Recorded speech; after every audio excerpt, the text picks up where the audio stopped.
BlackBerry was once the king of smartphones, but a single decision, one that seemed harmless, set them on a path to collapse. They had the resources to survive and the tech to dominate. So why did they lose to Apple? Here's the shocking truth behind their downfall. In the early 2000s, BlackBerry was the smartphone. It was the device that made you look like a true professional. In fact, the company became synonymous with productivity, especially among executives and politicians. By 2007, it had more than 16 million active users worldwide. But by the mid-2000s, BlackBerry's success was starting to look like a double-edged sword. It was the market leader, but its success also led to complacency, and that would come back to haunt them.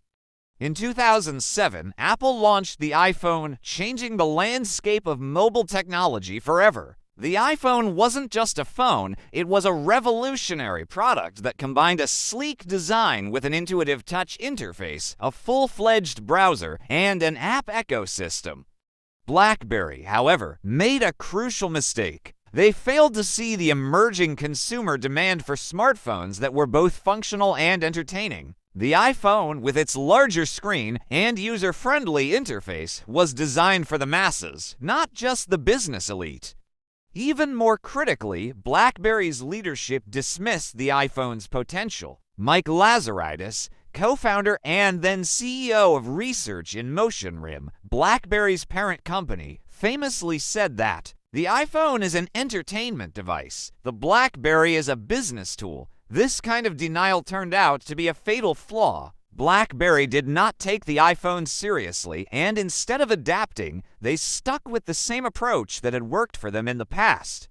While BlackBerry stuck to its corporate strategy, Apple's iPhone was not the only force reshaping the market. Android, Google's open-source operating system, was rapidly gaining traction. By 2008, Android had entered the market with the launch of the T-Mobile G1 and soon became the dominant mobile OS. With more than 85% market share by 2013, BlackBerry's operating system, on the other hand, was outdated. It failed to attract developers for apps and didn't offer the same kind of flexibility and user experience that Android and iOS did.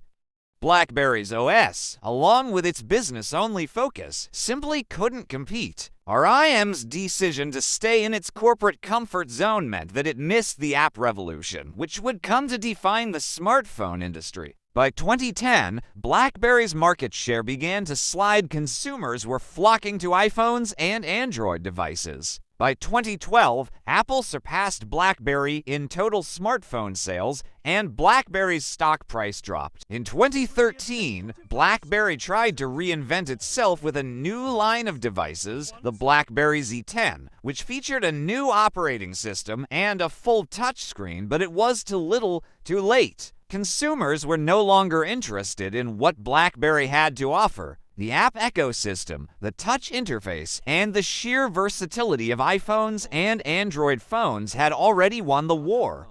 BlackBerry was eventually forced to abandon its hardware business in 2016, and by 2018, the company officially pivoted to a software and services model. The rise and fall of BlackBerry serves as a powerful lesson about the importance of adaptability in business.